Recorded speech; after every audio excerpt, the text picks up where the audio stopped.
মা প্যারাসিটামলটা কোথায় রেখেছে? আমার মাথা যন্ত্রণায় ফেটে যাচ্ছে। কোথায় গেল? মা প্যারাসিটামলটা কোথায় রেখেছো তুমি?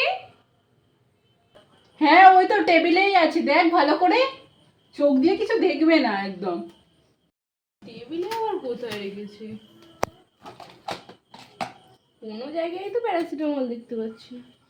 উমা, মা এখানে এইভাবে রেখে দিয়েছি প্যারাসিটামলটা? সত্যি এইভাবে কি প্যারাসিটামল রাখে বাবা?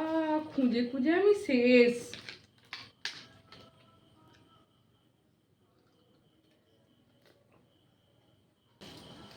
মানু, বিস্কুটটা নিয়ে আয় তো। কোথায় আছে? ওই তো টেবিলের ওপরে আছে, তাড়াতাড়ি নিয়ে আয়, আলমারিতে দিতে হবে। শাড়িগুলো সব নষ্ট হয়ে যাচ্ছে। মা আমি খুঁজে পাইনি, তুমি একটু এসে দেখে নাও। তোকে যে বিস্কুটটা খুঁজতে বললাম, তুই দেখিসনি নাকি কোথাও? এখানে বসে বসে কি করছিস? আরে এখানে এটা কি করছে? এটা ফাঁকা কেন? এর মধ্যেই তো ছিল বিস্কুটটা। ওটা তো আমি খেয়ে নিয়েছি।